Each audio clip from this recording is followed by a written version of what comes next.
David Barry reporting for Jewish Online Magazine. Our special guest is Daniel from UK Israel Business. Hi. And we're broadcasting direct from his offices. So I appreciate it very much, Daniel. Thank you. Delighted to do it. Daniel, can I begin by asking you, how long has UK Israel Business been operating for?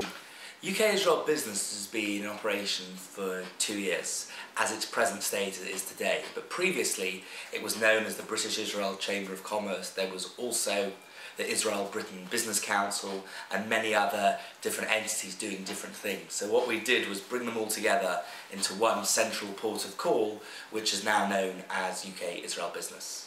And what was the motivation behind creating this organisation? I'm a big believer in not replicating, of zero replication. I believe in that if something's being done, it should be done properly. And having lots of different clusters and pockets is never good. Right. So I wanted to... Everything under one umbrella, so to speak. Absolutely. I'm a big believer in having, as we say, a central port of call where British businesses looking to enter Israel can come to us, and Israeli businesses looking to enter the UK can come to us, whether it's access to investment, access to information, access to potential customers, so they know that they can come to us. We do work with the embassies and other organisations, but where we differ is we are a membership organisation delivering service to our members. We're not part of any government, any other entity. We are a separate, independent business working for our members to deliver them added value. Why do you think, Daniel, the UK and Israel are ideal trading partners? Well, that's a very good question. They're ideal trading partners for a few reasons. Firstly, the UK government recently wrote a paper saying Israel is a partner they see to help drive themselves out of the recession of a difficult, challenging economic times we're in. And this is really, people need to understand Israel is a hotbed of innovation. It's a home of technology. But Israeli businesses need to have a market where they can enter Europe, because the domestic market in Israel is very, very small. Britain is one of the best places for content creation, for branding, for advertising. So it's a great marry using Israeli technology and British expertise to grow businesses to enter Europe and enter the UK. So there's lots of opportunity in the UK, there's lots of opportunity in Israel, and together there's even more. Are the exports, imports between the countries pretty much the same? But I don't like to look at figures, because I think you can make figures look to where you want them to be. I like looking at activity, and we're seeing now over 300 Israeli businesses that are operating in the UK and over 60 British businesses operating in Israel and growing and trading well and moving forward. No, the secret of business is finding an area of opportunity and going for it. And my vision is that British entrepreneurs will see Israel as an area of opportunity, and Israeli entrepreneurs will see Britain as an area of opportunity, and together they will improve and make great business returns for each other. Is there sometimes a spanner in the works, such as boycott threats? I think if anyone wants to disrupt trade, trade and business and relationships, they can do it. It's in the power of the individual to decide. But I think of what is the outcome. Never ever you'll see will boycotts stop trade of anywhere. Israel is a booming, vibrant democracy. It's a booming economy, and Israel will continue, please God, for hundreds of years and in the future, and nobody will stop that. People trying to put Israel down is only creating negative energy and distraction. What people forget is Israel is one of the pioneers, in the medical field, in the technology field. Look at all the stuff we have. We wouldn't have the USB stick if it wasn't for an Israeli company. We wouldn't have instant messaging if it wasn't for an Israeli company. Probably everyone's mobile phone billing software they use is an Israeli company. So if they really believe in boycott, they'll have to pretty much stop using everything. The new Apple have recently bought a business in Israel, which is their new flash memory system. So I think people have to, within reason, realise that the boycotts are just superficial. My whole thing is, what matters is dialogue, what matters moving forward, and trying to do negative protests in any camp never works. If a company watching this video, Daniel, want to become a member of UK Israel Business, how do they go about by applying? Well, it's, as I said, we are a membership organisation which really does three main things. Runs networking events for our members. You know, as we know in this day and age, business is now about personal relationships. So we have once a month a high-profile business breakfast with attracted speakers from Tony Blair, Sir Ronald Cohen, Martin Sorrell, right the way across the board. So that's once a month. Our members can come for a once-a-month networking breakfast. We also do private roundtables, sector-specific, whether it's a water technology, clean tech, mobile software, financial software, banking, retail, IT, across the board. They're private events which is for different members, and we also do various delegations to Israel, taking businesses to Israel, and we also have a strategic partnership with the states of Jersey. So we've created now like a triangle of Israel, UK and Jersey, so expanding the networking opportunity. People want to join, go to the website and contact us, www. I think that's too many W's there, but ukisraelbusiness.co.uk, and contact us. Our number is 0203 510 0002, and we'll be delighted to chat more. And from a sole trader to a PLC? Absolutely. We actually, it's very interesting you said that, because a few months ago people said to us that we were quite well known for being at the high end, the Microsofts, the Googles, the Amdocs, the Convos, all the big businesses. And we thought, people said, what about sole traders and small businesses? So what we've created is a small business club. It's actually called the Working Lunch Club. The last Tuesday in the month we meet together. We have two partners of it, so Hamlin's and UHY Hacker Young Accounting, who are our professional service partners for this, and we get together and it's a how to use social media, how to run your businesses, where we have a load of entrepreneurs come and give masterclasses for sole traders and small medium enterprises. So we've got about 50 businesses in that group and growing. So it's a proper business networking club catering for small businesses, and we have our larger events for the more larger scale. It must be very encouraging, Daniel, to UK businesses that Israel has not been affected by the recession, and this must mean that there are many export opportunities to explore. Yes, I mean, Israel was the last one to go into recession, the first one out, and that's all down to the geniusness of Professor Stanley Fishner, the governor of the Bank of Israel, and also it was down to the conservative lending of the Israeli banks. You know, even in UK we have a great Bank Leumi and Bank Hapoalim. They're fantastic banks, and they're, you know, great opportunities for people to connect with the Israel banking community. And there's also the next two banks down, Israel Discount Bank and Bank Mizrahi, who also have a presence here. Yes, there is opportunity for export, but I think people have to be very, very careful. Why? With doing business for Israel for the right reason. It's like doing business with China or doing business with India. There's different challenges of doing business in each region, and people shouldn't do business with Israel because they think, oh, it's because I love going to Israel on holiday. They should be doing business with Israel because they see it's an opportunity. And that is... To make money. To make money. It has to be about the money, because otherwise you will skew off your vision. There's no point doing a business because... For the romance of it. For the romance of it, because there is, you know, the road is littered with failed business opportunities between Britain and Israel, because people have gone in there with rose-tinted glasses. There is money to be made in Israel. It's a great economy. It's a great country to do business with. There's a huge opportunity for British businesses, but you have to do it for the right reason. Does trading with Israel mean entering the minefield of Middle East politics, Daniel? No, I think Israel's got its challenges of being a slightly bureaucratic country, but I think ultimately business to business always wins. You know, forget government, this is about business. I think, yes, there is regional uncertainty, but I genuinely believe Israel is a strong democracy in the region. It's a strong force. It has some great partners around the world. The British government, America, European countries are great friends of Israel, and I think Israel will continue to grow as an economy. And I think businesses looking to do business with Israel should be reassured that Israel's going nowhere, they're open for business, and they're looking for potential partners. Israel is successful in so many fields, Daniel, but why do you think specifically in the business field is it successful? It's very interesting. I wrote an article in Huffington Post about this, and there's also one I've got coming up in the Jerusalem Post and the Jewish Chronicle, and it's an interesting question. I think you've got to look at Israel at what its core.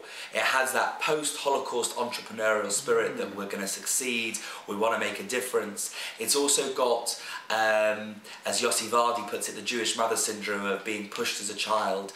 You forget every child in Israel goes into the military and has discipline, and they go to university much later, but there's also the other factor of that failure isn't looked down upon. People are told, go and try something. The worst case scenario, it doesn't work. And I think why Israelis are doing so well in business is they're prepared to take a risk. You know, I look at my UK education and we're told, you know, go and be a lawyer, go and be an accountant, go into a stable job. And there's nothing wrong with that, but there's no real risk factor.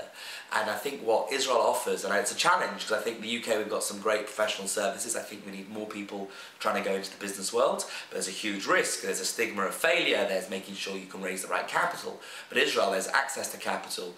There's willing to give it a go. And there's that whole spirit of let's try something. And if you remember, Israel was founded on the phrase by Theodor Herzl, Im Tirtzu ein zo agada. If you will it, it's no dream. So if you want to do something, go for it.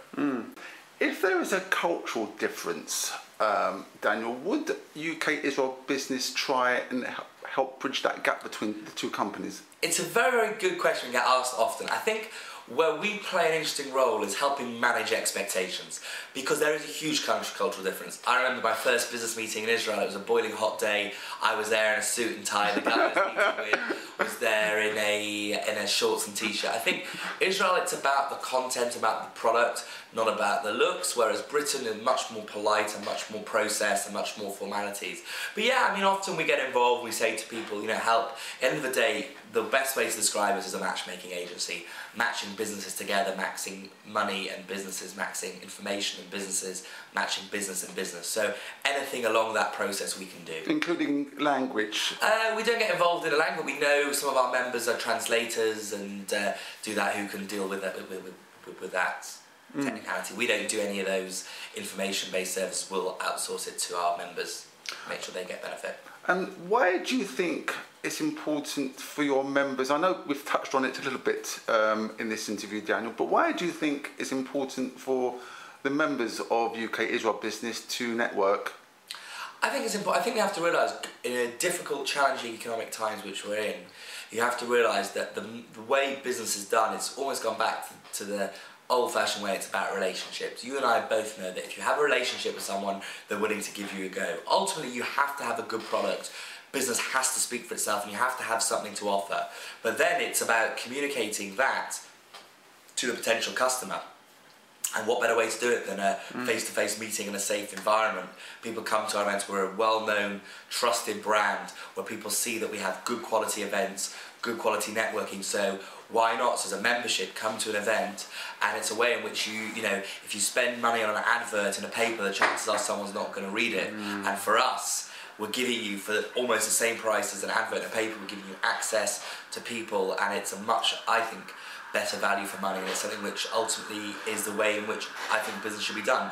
We have disrupted the traditional Chamber of Commerce model, and we've created a new way of doing things. And I think the proof in the pudding, it's working. We have businesses come back to us time and time again. We deliver, we're passionate. I've got a great team who works tirelessly to delivering what companies wish to have in return for them. So it's the way forward of business, in my opinion, is building relationships and having safe environments where you can do that. So if a British company or an Israeli company want to do business with the respective countries, would UK-Israel Business perhaps be the first port of call? Absolutely. It depends on, you've got to look at, when you're entering a new market, you have to have a lay of the land, understanding what's going on. Government entities are very important, but they can't really get their hands dirty, because at the end of the day, they're a government entity, they're civil servants, and they work very, very hard and do a good job. But ultimately, what they can do is help you navigate the bureaucracy of tax issues and these issues, but they're government. What you need is a business development, business networking partner who can help you raise your profile. And it's like little things, you know, we work almost 24 hours, my team is dedicated, we work, you know, night and day. Civil servants work 9 to 5, so automatically by working with us, you'll have you know, we've got more time which we can help you. Where our strength is we work very closely with the British Embassy in Israel and the Israeli Embassy here in the UK, and we work with them on dealing with the business, because ultimately we have the network, we have the people on the ground. But if we're doing a launch event, the embassies can get the ambassadors to come or other dignitaries to come to raise the profile. So that's where our strength links with them. But ultimately, what we do is we bring the people. We have the network. We have the 7,000 people in our database, all senior. Wow, 7,000! Wow. So it's a big network. So if you're a new business looking to enter and we engage in a service with you, we can bring you a networking event with the right people to grow your businesses. Why do you think it's important for UK-Israel business to coordinate business delegations to Israel? Ultimately, it's like strength in numbers, you know, and where we differ is usually delegations go with a load of different people wanting to go, almost for like a holiday with a bit of fun. We've changed that. We do sector specific. So if a group of tech entrepreneurs wants to go to Israel, telecoms, e-gaming, we take a small group, maximum 8 businesses to Israel and meet. And if we've got, as I always said before, a good product will always sell. So if we've got 8 top business people, we can bring them to Israel for a 2-3 day roadshow. And you've got all the contacts there. Absolutely, and we do that all the time. We did one recently, and it works both ways. Israeli businesses come to us. We're almost now thinking of changing the phrase to roadshows, coming to meet potential partners, potential companies, because ultimately quality matches quality. And we work hard to bring in the right people on these delegations or roadshows where they can benefit from their business trips. Do you have an office in Israel? Yes, absolutely. We have many partners that we work there. And we're in Israel at least once a month, and we've got a great network in Israel where we work with people and grow and have various strategic partnerships.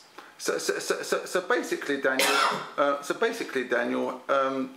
if a UK business or an Israel business want to do bilateral trading, your organisation is the company. As I said before, we have this triangle where we have Britain, Israel and Jersey, and we offer our any business and our members. Why Jersey, Daniel?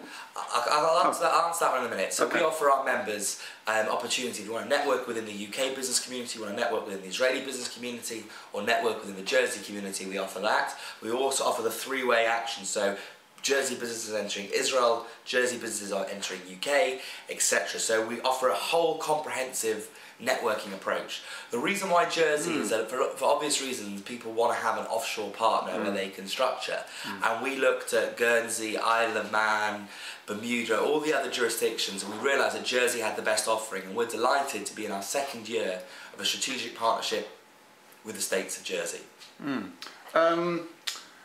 I understand UK-Israel have a very special event coming up soon.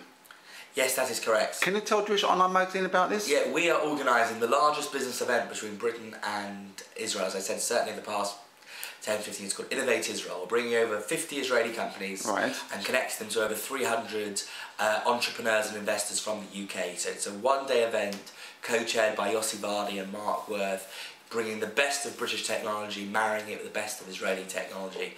And it's a one-day event. Jimmy Wales, the founder of Wikipedia, is our keynote speaker, and we've got over 35 panellists, all top key decision makers. So it's not long to go. If one is not a member, can still one apply to come along? So go to the website www.innovateisrael.co.uk. But registration closes the 19th of June. There you go, David. I'm giving you a couple of days to upload this video and then broadcast it out. And we'll also offer a special discount to your magazine readers of 30% off tickets. So they should email you, and you can give them we'll give you a discount code so they can get special discounts. Oh, that's fantastic, Daniel. That's really lovely, very, very nice offer. Daniel, my final question to you is, if you could give a message to the British Israeli business communities in order to inspire them to do business together. My message is Israel is a land of opportunity. The UK is a land of opportunity. So why not They're two places that should do business together. There's, the challenge is to understand what each country has to offer, and that's something where we're able to help navigate companies looking for that areas of opportunity, whether it's people looking to invest in Israel, whether it's people looking to do business with Israel, or Israeli businesses looking to enter the UK and looking for the right partners. So my message is, business is good. Israel is a booming, vibrant economy. Get involved with UK-Israel business. We have a great event and a great offering, and please be in touch if you want to know more. Great.